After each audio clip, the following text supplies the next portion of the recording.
আসসালামু আলাইকুম ওয়া রাহমাতুল্লাহি ওয়া বারাকাতুহু। গিয়াসউদ্দিন তাহেরি সাহেব উনি তো মাওলানা পীরজাদাও, উনি পীরজাদা, ওনার রক্তের মধ্যে আল্লাহর বলি রক্ত বহমান। আজকে আসলে এখানে আপনারা ওয়াজ শুনবেন তাহেরি সাহেব, ওনার ওয়াজ শুনতে আপনারা অনেকে, আমরা সবার কথা সবটা আপনারা শোনেন। আমি এই কথা এই জন্য বললাম, পরপর 2 বছর আমি আসতে পারিনি আসলে, এবং প্রত্যেকবারই কাশিমি সাহেব আমাদের নুরি সাহেব এত বেশি ভালোবাসেন, প্রত্যেকবারই পোস্টারে আমার নাম দিয়েছেন। আমি একবার আমার ছেলেকে পাঠিয়েছি, আর উপজেলার চেয়ারম্যানকে সবসময় পাঠায় আবু তৈয়বকে। আমি আসতে পারিনি আসলে, আর বিশেষ করে ঢাকার থেকে একটা প্রোগ্রামের জন্য কোনোদিন আমি আসিনি, জীবন প্রথম মনে হয় ঢাকার থেকে সরাসরি আজকে এই নুরানি মজলিসে দয়াল নবীর কথা শোনার জন্য শুধু এসেছি। এবং বয়স যাই হয়েছে আপনারা জানেন, আমার উপর দিয়ে কী হয়েছে না হয়েছে আপনারা জানেন। এখন পারি না, অনেক সময় অনেকক্ষণ বসে থাকলে কোমরে ব্যথা হয়। এখনো কিন্তু আমি সেজদায় যেতে পারি না, কারণ আমাকে এত আদর যত্ন করা হয়েছিল আগে। এবং আপনারা জানেন আমাকে ব্রাশ ফায়ার করা হয়েছিল, এখন আল্লাহ বাঁচিয়ে রেখেছে। আমার মা আমাকে বলেছিলেন চাটগাঁয় ভাষায়, আমি শুদ্ধ ভাষায় বলি, অভূত আদর করে, তুই তো গেছস, আবার ছেলেকে কেন নামাতেছিস। আজকে তাহেরি সাহেবের কথা শুনে আমার অনেক পুরনো দিনের কথা, অনেক কথা স্মরণ হয়ে গেছে আমার। আসলে আপনাদের মনে আছে এরশাদ সাহেব সমগ্র বাংলাদেশের দরগা মাজারগুলি কি করেছিলেন? হ্যাঁ, বাজেয়াপ্ত করার উদ্দেশ্যে একটা আইন, কালো আইন পাশ করে এটাকে করে ফেলেছিলেন তিনি। ওই যে না, ওয়াকফ রেজিস্ট্রির আওতায় হইলেও ওয়াকফ রেজিস্ট্রির আওতায় কোনো অসুবিধা নাই। এটা হচ্ছে মাজার বিল 90 করে, যেভাবে সরকার বিভিন্ন কারখানাগুলি নিয়ে নেয়, এই মাজারগুলি নিয়ে নেওয়ার জন্য একটা তার পরিণতি, তার পরবর্তীতে আপনারা পেয়েছেন। তার চলে যেতে হয়েছিল ইয়ের থেকে, যে ক্ষমতার থেকে। আসলে সেদিন আমার এখনো মনে হচ্ছে, আর বয়স যাই থাক, আমি সেদিন কিশোরগঞ্জের আপনার মোস্ট প্রবলি পাকুন্দে উপজেলা হবে মনে হয়। আমি তখন প্রচুর ওয়াজ করতাম। আমি সেদিন ফুলের ঘাটে বাজারে বড় জায়গায় কটিয়াদি, তোমার কটিয়াদি উপজেলার, কটিয়াদি উপজেলার ইয়েতে আমি বিশাল বড় মাঠে ওয়াজে ছিলাম। তখন শুনেছিলাম যে এরশাদ সাহেব মাজারগুলিকে বাজেয়াপ্ত করে নিচ্ছে এবং নিজের আওতাধীন করে নিচ্ছে। শোনার সাথে সাথে ওই স্টেজে আমি বলেছিলাম, আজকের থেকে আমার পীরগিরিও বন্ধ, আজকের থেকে আমার পীর মুরিদি বন্ধ করে দিলাম, এবং আল্লাহকে সাক্ষী রেখে, দয়াল নবীকে সাক্ষী রেখে, আল্লাহর ওলিদেরকে সাক্ষী রেখে মাথায় কাফনের কাপড় বাঁধলাম। যতক্ষণ এটা বাতিল না করব ততক্ষণ আমি আর কোনো ধর্মসভায় আর যাব না। ও যে বেরিয়ে এসেছি, এবং এটা সার্থকভাবে ইনশাল্লাহ আমি করতে পেরেছিলাম। মাজার বিল 90 এই সংসদ আবার বাতিল হয়েছে আন্দোলন করে। এবং সেদিন আমার এখনো মনে আছে, চট্টগ্রাম সহ ঢাকাতে সর্বদলীয় একটা দরবারের নাম নিব না, যেহেতু একটা দরবার, সেটা এরশাদের পীর সাহেবের দরবার, ওটা ছাড়া, জামাত ছাড়া আর কই মাদ্রাসার ওনারা ছাড়া বাকি সমস্ত দলগুলি ঐক্যবদ্ধভাবে আমাকে সমর্থন জানিয়েছিল। ওদিন থেকে কিন্তু যাত্রা শুরু, আর পিছনে তাকাতে হয়নি। এই কথাটা কেন বললাম জানেন? আল্লাহ নবীর মহব্বতে, আল্লাহর ওলিদের শান আজমতের জন্য ও যে নেমেছি, কখন এমপি হয়েছি নিজেও জানি না, এবং আমার জুলুম অত্যাচার সহ্য করতে হয়েছে। তারপরও আল্লাহ এখনো বাঁচিয়ে রেখেছে। আপনারা আলহামদুলিল্লাহ এখনো যদি দেখেন, নিজের কথা আর বলবো না, বলতে গেলে সারা রাত্র যাবে। এখনো যদি বাঁশের কেল্লা যেটা জামাতের আছে, লন্ডন থেকে যেটা প্রকাশিত হয়, ওখানে যদি দেখেন শেখ হাসিনার পরে শুধু বদল হয় তাদের সাধারণ সম্পাদকের চেহারা। আশরাফ ভাইয়ের চেহারা ছিল, এখন ওবায়দুল কাদেরের চেহারা। 3 নম্বর লোক কিন্তু সবসময় থাকে, সেটা নজরুল বসন মাইজমানের চেহারা। ওকে কতল করো এবং সে নাফরমান এবং নাস্তিক, যা যা বলা সে বলে, আমাকে মেরে ফেলার হুলিয়া জারি করেছে। ইনশাল্লাহ আমি সেই ব্যক্তি, আপনাদের দোয়ায় ফটিকছড়ির ইতিহাসে বেঁচে থাকবে 2টা কারণে। একটা হচ্ছে মাইজমানের দরবার শরীফের কারণে, এবং অনেক আলেম ওলামারা আছেন, বুজুর্গানে দিনরা আছেন এখানে। আরেকটা ঐতিহাসিকভাবে সত্য, আমার জন্য কিন্তু ফটিকছড়ি বেঁচে থাকবে। কারণ জামাত শিবিরের নিবন্ধন বাতিলের করা যদি উঠে, তাহলে নজরুল বসন মাইজমানের নাম আসবে, যেটা আওয়ামী লীগ সরকার সাহস করে নাই, তারা কেস করে নাই। আমি কিন্তু কেস করেছি এবং হাইকোর্টে এবং সুপ্রিম কোর্টে দিয়ে জামাতের নিবন্ধন বাতিল করেছি। আজকে এই যে সরকার বড় কথা বলে, আমি খুব খুশি হতাম যদি বড় মন নিয়ে আমাকে ধন্যবাদ দিত। আমরা কত দিকে কিন্তু শিকার, এটা শুধু বোঝার জন্য বলছি।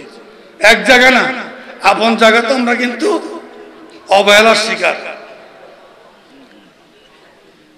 আজকে যুদ্ধ অপরাধীদের বিচার হয়েছে, নিজামী, মুজাহিদির, সাইদির ফাঁসি হলে হয়েছে, আমার চেয়ে খুশি বেশি কেউ হতো না। আমি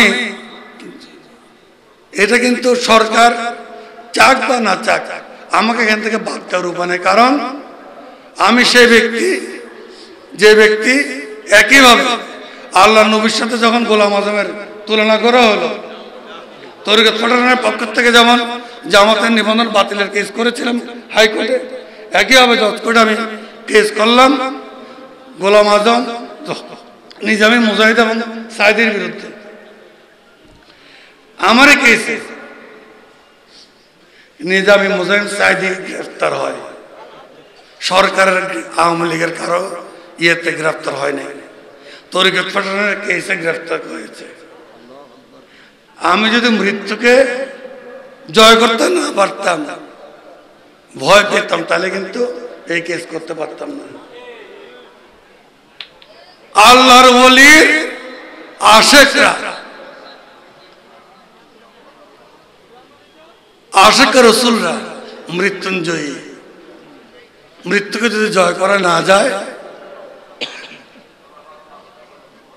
তাহলে কিন্তু কিছু করা যাবে না, যেটা উনি ওনার ওয়াজে বলেছেন। আমি সেদিকে আর যাব না।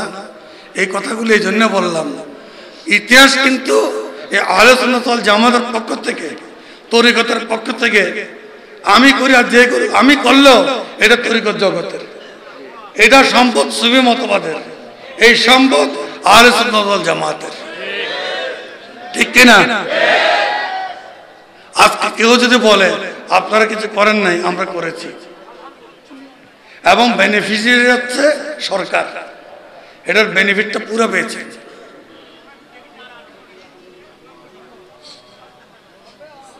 কিন্তু অন্য কেউ যদি অল্প কিছু করে, সেটার যেরকম স্বীকৃতি আছে, আমরা এত কিছু করার পরও স্বীকৃতি পাই না, এটা হচ্ছে বাস্তবতা। তবে আমরা কারো স্বীকৃতির অপেক্ষা করি না। আমরা আল্লাহ এবং আল্লাহ রসুলের, দয়াল নবীর এবং আল্লাহর ওলিদের, আমরা ওনাদের স্বীকৃতি পেলেই আমাদের জীবন ধন্য। ওনাদের নাম নিয়ে মরতে পারলে আমার জীবন ধন্য। এমপি গিরিকে কবরে কথা বলবে, বলবে কর্ম বলবে। ওই যে একটাকে বলছে, দুর্নীতি যদি করি অবাধে ফিডা উঠবো, মেডিট ক্ষেত্র একটাও পিঠা বার মাটিতে পারবে না। ভালো রক্ত, ভালো বংশ, এরা দ্বারা উল্টাপাল্টা কাজ হয় না। তাই বলে কারো ছেড়ে দিব সেটাও ঠিক না। আমি কতদিন আগে বসেছি হেফাজতের সাথে সবাই দেখেছেন আপনারা, এটি নিয়ে অনেক প্রশ্ন করেছেন। আমার নামে লিখেছেন, আসলে আগেও লিখেছেন। আহলে সুন্নাত ওয়াল জামাতের একটা পক্ষ বা কিছু পক্ষ বা যারাই পছন্দ করুক বা না করুক লেখে, আমি মনে করি যতবার আমাকে কেউ দেখে আমি আলহামদুলিল্লাহ করি, মনে করি আমার গুনাহ মাফ হচ্ছে। কারণ আমরা কোনোদিন কারো বিরুদ্ধে কথা বলি না, বলবো না। যেটা ওনার মুখে একটু আগে শুনলাম, একতলাফ থাকবে, ছিল, আছে, থাকবে, সময় আসছে ঐক্যবদ্ধ হওয়ার। আজকে সেই কথা আমি এখন বলবো না, সময় আসলে বলবো, সময় খুব বেশি দূরে না। ইসলামের সুন্নতের এখন তো আহলে সুন্নাত যাবার সবাই আহলে সুন্নাত, আমরা বলতাম আমরা, এখন সৌদি বলে আমরা আহলে সুন্নাত ওয়াল জামাত, এখন কই মাদ্রাসা অন্যরা বলে আহলে সুন্নাত। আলহামদুলিল্লাহ, মোবারকবাদ, মোবারকবাদ। আমরা তো এটা চেয়েছিলাম সবাই আহলে সুন্নাতের ছায়ার তলে আসা। আমি শুধু একটি কথা বলে শেষ করবো আজকে। উনি একটা আয়াতে কারিমে বলেছেন, বিসমিল্লাহির রহমানির রহিম, কুল ইন কুনতুম তুহিব্বুনাল্লাহ ফাত্তাবিউনি ইউহিব্বুকুমুল্লাহ ওয়া ইয়াগফির লাকুম যুনুবাকুম আল্লাহু গফুরুর রহিম। আমার এখনো মনে আছে, হাশিমি সাহেব আমাকে কয়েকবার দাওয়াত করেছিল, একবার দাওয়াত করেছিল ইয়েতে, আমার বয়স তখন তত বেশি না, আমান বাজারে, এখনো হয় মনে হয়, আমান বাজারে ইসলামী ইয়েতে এগুলোতে কনফারেন্সে দাওয়াত দিয়েছিল আমাকে। আমি সেখানে ব্যাখ্যা দিতে দিয়ে একটু করে বলছিলাম, আমরা যদি এইভাবে ধরি, নিরাকার বলেছে আকারের কাছে যা, আকারকে মহব্বত করো, কথাটা কিভাবে এসছে, খুব সহজ। আমি যদি বলি এখন এই যে ঠান্ডা বাতাসটা আসছে, থেকে ভালোবাসা বা আদর করা সম্ভব? এটা দেখা যায় না, অনুভব করা যায়। আল্লাহর কথা বলেছিলেন, একটাই উত্তর এসেছিল, সাদ্দাকতা রাসূল মাকবুল সাল্লাল্লাহু আলাইহি ওয়াসাল্লাম। ওই যে বিশ্বাসে মিলে বস্তু তর্কে বহুত, বিশ্বাসে আমরা ধর্মকে পেয়েছি, ইসলাম পেয়েছি, ভালোবাসা পেয়েছি।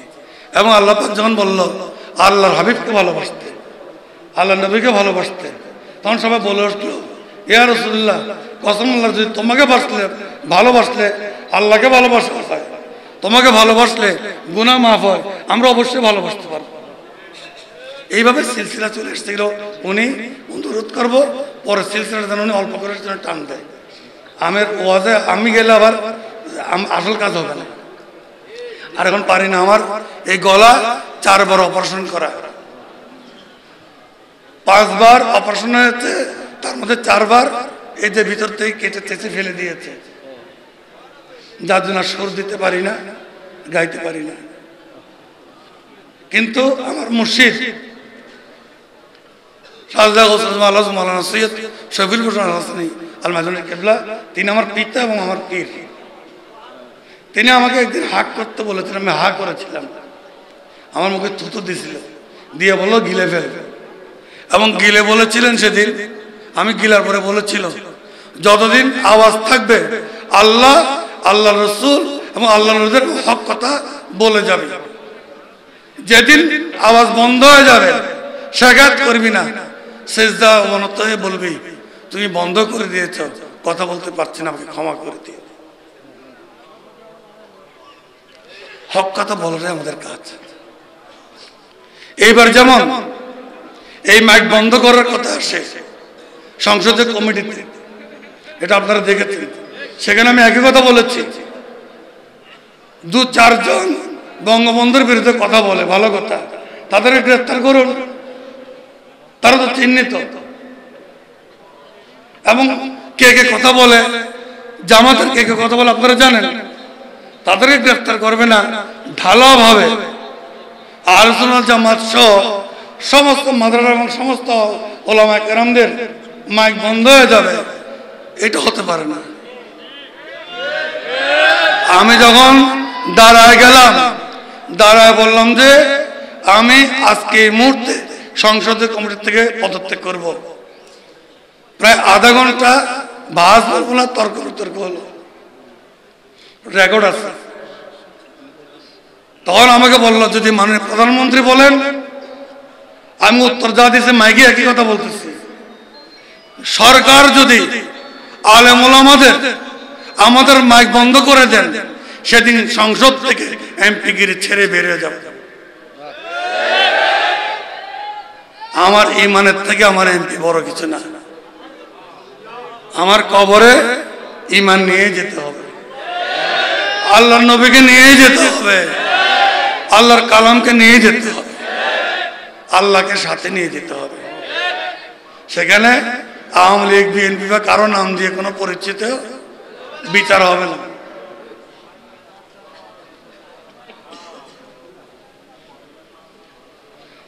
এবং বিশ্বাস করেন এটা পাঠানো হয়েছিল, আমি জানি মানে প্রধানমন্ত্রী সেটা ফেরত দিচ্ছেন। শুধু একটা কথা বলি, আমি কাজের মধ্যে আগেও ছিলাম এখনো আছি, যার জন্য একটাকে একটি ছোট্ট কথা বলে গেছি, যারা বোঝার কথা বুঝে ফেলছে। একতলাফ ছিল, একতলাফ আছে, একতলাফ থাকবে, কিন্তু ঐক্যের প্রয়োজন আছে। ঐক্যের প্রয়োজন ছাড়া কোরআন এবং সুন্নাহ ভিত্তিতে, কোরআন এবং হাদিস শরীফের ভিত্তিতে দয়াল নবীর বিরুদ্ধে কটূক্তি যদি বন্ধ করা হয়, আল্লাহর ওদের বিরুদ্ধে যদি কটূক্তি বন্ধ করা হয়, এক হয়তো অসুবিধা আছে।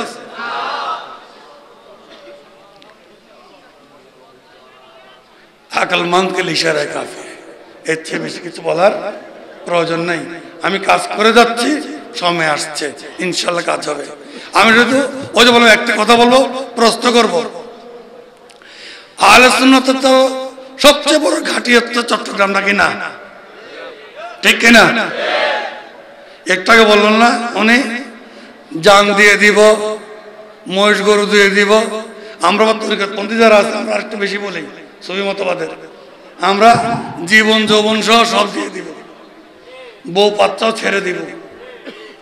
বউ বাচ্চা ছেড়ে কোথায় যাব? আল্লাহর শানে ফানা হতে যাব, গাড়িটা নিয়ে ঘুরতে যাব না। বেশ কম আছে আমাদের মধ্যে, এবং এটাও আপনারা জানেন না মনে হয়, খবর নিয়ে দেখবেন। আমি কিন্তু আরেকটা কাজ করেছি, এটা মাইকে বলতে চাচ্ছিলাম না, বলেই ফেলি, আমাকে বকা দিবে কারণ রেকর্ড হয়ে যাচ্ছে। জেলা জেলা যেটা হচ্ছিল সেটা কিন্তু আমি ইতিমধ্যে বন্ধ করে দিচ্ছি। জেলা জেলা আর হবে না, এখন এক জায়গাতেই হবে, ঢাকাতে। নজরুল বড় মাইজভান্ডারি ওই জায়গা আছে বলে সেটা সম্ভব হচ্ছে। একটাকে উনি যেটা বলেছেন, হুকুমতের কাছে যদি আমি না থাকতাম এগুলো পারতাম। আমি ওখানে একা কিন্তু যুদ্ধ করে যাচ্ছি, আমি একা একা। মানে প্রধানমন্ত্রীর চারিপাশে অনেক বেশি হচ্ছে কৌমি মাদ্রাসা চারিপাশে। আজকে সুন্নিদের অবস্থা কোথায়? আমি যখন হাশেমি সাহেবের জন্য ফোন করলাম, ওনাকে কেউ চিনে নাই। দুর্ভাগ্য আমাদের, এগুলো আমাদের শোনা দরকার, সেই জন্য কথাগুলো বলছি। লজ্জা পাওয়া উচিত আমাদের। আমরা একজন পীর আরেক পীরের বিরুদ্ধে বলি, একজন আলেম আরেকজন আলেমের বিরুদ্ধে বলি। যারা বলে তারা কি আসলে আলেম? একজন আলেম আরেকজনের আলেমকে বিরুদ্ধে বলতে পারে? একজন সুন্নি আরেকজন সুন্নির বিরুদ্ধে বলতে পারে? বলতে পারে না। 5 আঙ্গুল তো আল্লাহ সমান করে নাই, কিন্তু এটা যে জড়ো হয় প্রচন্ড শক্তিশালী একটা মুষ্টি হয়। আজকে আহলে সুন্নাত জামাত কয়ভাবে বিভক্ত? এক হওয়া দরকার। কে বড় কে ছোট কিছু দরকার নাই। আমি আপনাদের কর্মী হিসেবে থাকবো, বিশ্বাস করেন, শুধু একত্র হন। আমার তো দোষটা আপনাদের, আমার সাথে ছিলেন, চলে গেলেন কেন? না গেলে তো পটিয়া সিটটা আমি করে ফেলছিলাম। কার জন্য করছিলেন বলবো না এখন আর। চলে গেছিলেন কেন? 14 সালে তো দিয়ে দিয়েছিলাম আমি। হঠাৎ করে দেখি আমার সাথে কি নেই। যাই হোক, সেদিকে যাব না। আজকে শুধু প্রশ্ন রাখি, মেয়র নির্বাচন হয়ে গেল চট্টগ্রামে। আমরা কিন্তু আহলে সুন্নাত জামাতের এই আকায় ভুক্ত মাত্র কয়টা দল রাজনৈতিক অঙ্গনে আছে? বাংলাদেশ আমি আছি, জাকের পার্টি আছে নিবন্ধিত, তারপর ইসলামিক ফ্রন্ট আছে নিবন্ধিত, তারপর ইসলামিক ফ্রন্ট আরেকটা আছে বাদুর মনে হয়। এই চারটা নাকি না, এই চারটা আমরা আহলে সুন্নাত আকিদাভুক্ত, আল্লাহর ওলিদের আকিদাভুক্ত। আমাদের মধ্যে বিভেদ থাকবে কেন? আমি তো কোনোদিন কারোর বিরুদ্ধে কোনো কথা বলি নাই, আমাকে বকা দিলে তো কোনো উত্তর দেয় নেই। আজকে আমি প্রশ্ন করি, চট্টগ্রামের এই এতগুলি মানুষ আমাদের, একজনের 2000 কত ভোট, আরেকজনের 1000 কত ভোট পেলেন কেন? সেখানে হাত পাকা চরমনা পেয়েছে 4000 উপরে, 4200 মতো। এটা আমাদের বিভেদের কারণে নয় কি? আমি যদি এখানে জিজ্ঞাসা করি তারি সাহেবের বক্তব্যে যেভাবে উত্তেজনা এসছে আপনাদের কাছে, মাশাআল্লাহ আমি খুব খুশি হয়েছি। প্রয়োজন আছে কসম খেয়ে যদি হাত তুলতে বলি, সামনে সুন্নাতের পক্ষ থেকে এখানে ভোটে দাঁড়াতে হবে, ভোট দিবেন?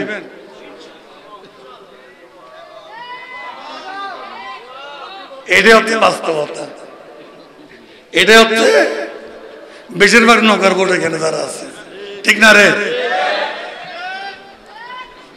একটু আগে তো সবাই জান দিতে আসছিলাম, আল্লাহ নবীর জন্য জান দিবে লাগবে, হ্যাঁ জান দিবে লাগবেন, জান দিব, মান দিব, টাকা দিব, পয়সা দিব, কিন্তু ভোট দিব না। কিছু মনে করেন না। আবার কিছু পিসাব আছে আমাদের কিছু পিসাব আছে, বেশি কিছু বললে ওগুলো আমাদের কাজ না, রাজনীতি তো আমাদের কাজ না। এইসব আমরা ওদিকে যাবো কেন? রাজপথে বা যাবো কেন? আল্লাহ দেখবে, আল্লাহ নবী দেখবে, আল্লাহ ঠেকা পড়ছে নাকি? আল্লাহ ঠেকা পড়ছে? আল্লাহর নাম বেচা মোষ খাবা, গরু খাবা, কোটি কোটি টাকা নেবা, আর আল্লাহ নবীর শানের জন্য মাঠে নামতে পারবে না। সেই দিন দূরে নয়, আমি নজরুল রহমান ওয়াদা করছি, একদম লিস্ট করে পীরগিরি তো দূরে ওয়াজটাও বন্ধ করে দিব। কারণ এই প্রতিবন্ধকতা যদি না আসে কাজে লাগবে না। আমরা বড় বড় কথা বলি, বাস্তবতা ফ্রান্স থেকে যখন আল্লাহ নবীর শানে কি হলো, ব্যঙ্গচিত্র করলো, তাহিরি সাহেব নামলো, এখানে কাশিমি সাহেব তারা নামলো, ঢাকাতে নামলো, কিছু কিছু লোক নামলো, আমরা বিবৃতি দিলাম, যাই করলাম। এটা কি অস্বীকার করতে পারেন? লক্ষ লক্ষ লোক নিয়ে নেমেছে কমি মাদ্রাসার ওরা হেফাজতের ব্যানারে, অস্বীকার করতে পারেন? সত্যকে সত্য বলতে শিখুন, সত্যকে সত্য বলতে শিখুন, নিজের দোষটা আগে দেখুন। আমরা নিজের দোষ আগে দেখব, নিজেকে আগে শুধরাবো, তারপরে অন্যকে শুধরাতে বলবো। আমি অনেক বড় বড় বৈঠকে গিয়েছি, যাদেরকে বাতিল করলেন বা কেউ বকাতেন, এই যে যেমন মামলাকের বাপ আল্লামা আজিজুল হক তারা সহ সবার সাথে কিন্তু আমার বৈঠক আছে। আমি চরমনের এদের সাথে বসি নাই এখনো, কিন্তু মুফতি এই যে কাকে এই যে এই যে এই যে বঙ্গবন্ধুর এনে কথা বললো, এই যে ভাষা দিবে বললো, কি নাম? না না না, আরে বড় মামুন ছোট এই দিনের মানুষ। প্রথমে বলছে কে? প্রথমে বলছে চরমনার ইয়ের থেকে মেজর সাহেব, কি নাম? মুফতি ফয়জুল করিম। আমি ওনাদের পিতার সাথে বসেছি। এই ফয়জুল করিম অর্থাৎ ওই যে বললাম হাত পাকা, এবং যারা আলোচনা জামাত আমরা করি সবাই মিলে যা ভোট পায় না তাদের চেয়ে ভোট গত ইলেকশনও 9 লক্ষ ভোট তারা পেয়েছে। 4 নাম্বার তারা হয়েছে। আমাদের লজ্জা আছে কিনা নাই? আমাদের লজ্জা আছে কিনা নাই? এত বড় বড় কথা কিসের? সব পাওয়া যাবে। এমন একটা বোমা ফুটলে কে থাকবে সেটা দেখার বিষয়। মৃত্যুকে আলিঙ্গন করা এত সহজ না। সেদিন যখন আমরা কবরে যাব, উত্তর কি দিব? আজকে প্রশ্ন শুধু রেখে গেলাম। ঐক্যবদ্ধ হতে হবে, ঐক্যের কোনো বিকল্প নাই। আহলে সুন্নাত জামাত যারা যেখানে আছেন, আলেম ওলামারা সহ আপনাদের দায়িত্ব, আলেম ওলামাদের দায়িত্ব এবং পীর মাশায়েখের দায়িত্ব ঐক্যবদ্ধ হওয়া। আমি ইতিমধ্যেই আরে কথাগুলি আসলে ওদিকে গেলে আর দুনিয়াদারির কথা কইতে মনে করে না। আমি আমার পিতার সামনে দাঁড়িয়ে এই মাইজবাড়ি দরবারের সাক্ষী, সামনে 7 ফাল্গুন আসবে, আরেকটা ডাক দিব সেদিন। এখনো কিন্তু বিভিন্ন দরগা মাজারে কিন্তু কি হয় না, ওরস বা কোনো মাহফিল হতে পারে না। কেন? সব জায়গাতে সব হচ্ছে। মাননীয় প্রধানমন্ত্রী শেখ হাসিনা, আমি সংসদে কিন্তু এই কথা বলেছি, আপনারা শুনেছেন, বঙ্গবন্ধুর গায়ের রক্ত, আপনার গায়ের রক্ত, হযরত বাইজুল ইসলামের মুরিদের রক্ত। আপনি সুফি মতবাদের রক্তর ঋণ শোধ করার সময় চলে এসেছে। না হলে যে যার ব্যবস্থা আল্লাহর তরফ থেকে হবে। ওনারা অধৈর্য হচ্ছে, আমি বুঝতেছি, কারণ আমার কথা শান্তি লাগার কথা না, কারণ ওনার কোয়ার সঙ্গে উনি অনেক দূরে যাবে, সেই জন্য আরেকটা মাহফিল আছে আমি জানি। কারণ এই বাবজির সাথে আমার আবার কখন দেখা হবে নিজেও জানি না। কালকে মরে যাও, আজকে রাত্রে মরে যাবো কিনা জানি না। এই যে বড় বড় কথা বলি, এই চেয়ার থেকে ওঠার ক্ষমতা আমার আছে। আল্লাহ যদি এখন নিয়ে যায়, আজরালকে পাঠিয়ে মারা যাবে। এত বড়াই কিসের? অতএব আবার বলি, ঐক্যের বিকল্প কিছু নাই, ঐক্যবদ্ধ হন। আর আপনারা যারা আছেন, আমরা কিন্তু এই জজবাতেই আছি, আমি জানি সেখানে যাবেন। আমরা যারা তরিকতপন্থী আহলে সুন্নাত জামাত যারা আছি, আমরা দুলি, আল্লাহ নবীর শানে যখন কিছু দুলি। কারণ যে সাপের মধ্যে বিষ নাই সে সাপ দুলে না। আমার মধ্যে প্রেমের বিষ আছে, ওদের মধ্যে প্রেমের বিষ নাই। আল্লাহ নবীর প্রেমের বিষ আমাদের মধ্যে আছে, ওই জন্য আমরা দুলি। আমাদের দুলা, আমাদের নাচ তোরা বুঝবি কেন?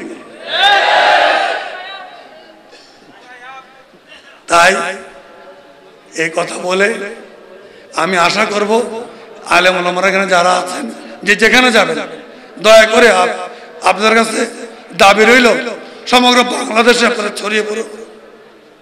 ইতিমধ্যে আমার ছেলে তৈল সমাজ বলে নাই, সেভেন স্টার ফাউন্ডেশনের এর মাধ্যমে, না এটা মাইকে বলতে অসুবিধার কিছু নেই, যে একটা আলেম ওলামাদেরকে নিয়ে একটা ওটা নিচ্ছি না, আমি একটা বড় ধরনের কাজকর্ম আমরা করছি। সেখানে আপনাদের যদি ইয়ে দেন সেটা খুব ভালো হবে। আচ্ছা, বিল্ডিং করতেছে, উনিও বলছেন। আমি কিন্তু একটু আগে ফোনে কথা বলছি, আপনার খেয়াল করছেন? এবং ওনাকে কথা জিজ্ঞাসা করছি, অর্থাৎ আমি জানি যে এটা আমার কাছে আসবে, তাই আমি খুঁজতে খুঁজতে এক্সচেঞ্জ সহ চিফ ইঞ্জিনিয়ার সহ সবাই ঢাকায় ধরছি। একটু আগে এখান থেকে বসে বসে ধরছি যে মিয়া কেমন হলে দিতে পারবে এটা বলো। কারণ ওরা আমাকে বললো, মান্ডি সাহেব, কেউ বললো স্যার আপনি তো আইন কানুন এমনি মানেন না। আমি তো আইন কানুন না মেনে কেমনে পারা তো সেটা বলো। ওই জন্য জিজ্ঞাসা করলাম, কারণ স্বীকৃতি লাগে। একটা জিএম সরকার বিল্ডিং দিতে চাই, 6 তলা কেন 10 তলাও সম্ভব। তারপরও আইন কানুন জানি না, যেহেতু এখানে টাকার কথা বলা হয়েছে, এখানে সমস্ত আশিকে রসুল আশিকেও বলি, আপনারা যারা এসছেন মাঠে বসা আছেন, আল্লাহ নুরুসমা বলার, আমি এই কিচ্ছাতে যাব না। এখানের মধ্যে যেমন নুরূপে বিরাজমান সবার মধ্যে, আপনার মধ্যে নুরূপে একইভাবে বিরাজমান। কেউ কারোর থেকে ছোট না, কেউ কারোর থেকে বড় না, আপনাকে দিয়েই আমরা। আপনারা যদি না আসতেন না শুনতেন তাইরি হতো না। আপনারা যদি ভোট না দিতেন, ভালো না বসতেন, আমি নজরুল ইসলাম মাইজভান্ডারি সংসদে যেতাম না। এবং প্রধানমন্ত্রী শেখ হাসিনা যদি আমার প্রতি ভালোবাসা না থাকতো, আমার প্রতি ওনার কি আস্থা না থাকতো, তাহলে কিন্তু একা ফাইট করে উনি জানতেন আমি কখন কি বলি না বলি। তারপরে কিন্তু কি উনি আমার কথা শুনেন এবং রাখেন।